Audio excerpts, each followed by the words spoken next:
লেসির থেকে সবাইকে স্বাগত জানাচ্ছি। আমাদের আজকের রেসিপি ফ্রাইড রাইস।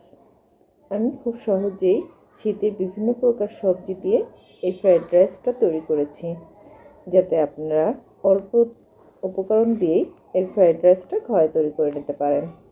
আমি প্রথমে একটা প্যানে পর্যাপ্ত পরিমাণ পানি দিয়ে নিয়েছি। তারপর এখানে আমি দিয়ে দিলাম 1 চা চামচ দিয়েছি লবণ এবং 1 টেবিল চামচ দিয়েছি তেল। আমি চিনি গুঁড়া পোলাও চালকে ধুয়ে রেখেছিলাম 1 কাপ পরিমাণ। তারপর এখানে যখন পানিটা বলক এসে গেছে তখন আমি পোলাও চালটা দিয়ে দিয়েছি। 95% পর্যন্ত আমি চালটাকে সিদ্ধ করে নিয়েছি।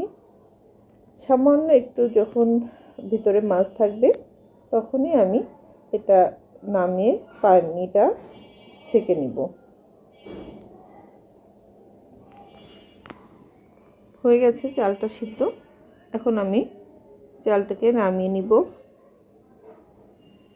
আমি পানিটাকে ছেঁকে নিয়ে এখন একটা ট্রেতে করে এই পুরো ভাতটা আমি ফ্যানের নিচে রেখে একটু ঠান্ডা করে নেব। আপনারা চাইলে একটু ফ্রিজেও রাখতে পারেন। এখন চুলায় একটা প্যান দিয়ে নিয়েছি। এখানে আমি দিয়ে দিলাম 2 টেবিল চামচ রান্নার রেগুলার তেল, সামান্য রসুন কুচি। রসুনটা আমি আর বাদামি কালার করব না, হালকা একটু ভেজে নিব। হালকা ভেজে নিয়ে আমি এখানে দিয়ে দিলাম গাজর কুচি। গাজর আমি এখানে 2 টেবিল চামচ মতো গাজর কুচি দিয়েছি এবং 2 টেবিল চামচ দিয়ে দিয়েছি ক্যাপসিকাম কুচি। আর পাতাকপি কুচি দিয়েছি আমি হাফ কাপের থেকে একটু কম। কাঁচামরিচ কুচি দিয়ে দিলাম 1 টেবিল চামচ এবং সামান্য পরিমাণ লবণ দিয়ে সবজিটাকে একটু নেড়ে চেড়ে নিচ্ছি। এখানে আপনারা ফ্রাইড রাইসটা তেল বাদে বাটার দিয়েও রান্না করতে পারেন। আমি এখানে দিয়ে দিয়েছি হাফ চা চামচ গোলমরিচের গুঁড়া। এখন সামান্য একটু সবজিটাকে সরিয়ে রেখে আমি এখানে 2টো ডিম দিয়ে দিয়েছি।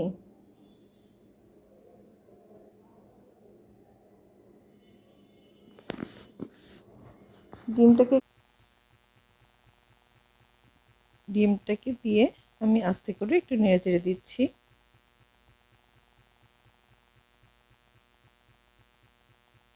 যাতে একটু বড় বড় থাকে, একদম ঝুরি না হয়ে যায়।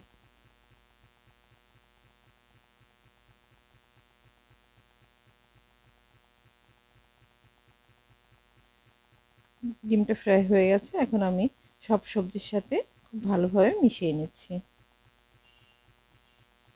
এখন আমি যে রাইসটা রেখেছিলাম রাইসটা দিয়ে দিলাম এর ভিতরে। খুব ভালো করে মিশিয়ে নিচ্ছি সবজির সাথে।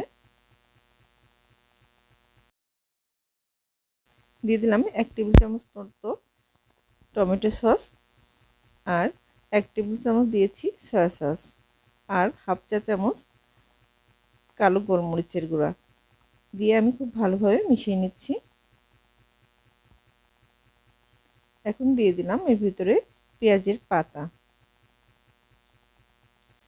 পেঁয়াজ পাতাটা আমি খুব ভালোভাবে মিশিয়ে নিচ্ছি। হয়ে গেছে আমার ফ্রাইড রাইসটা। এতক্ষণ দেখার জন্য সবাইকে অসংখ্য ধন্যবাদ।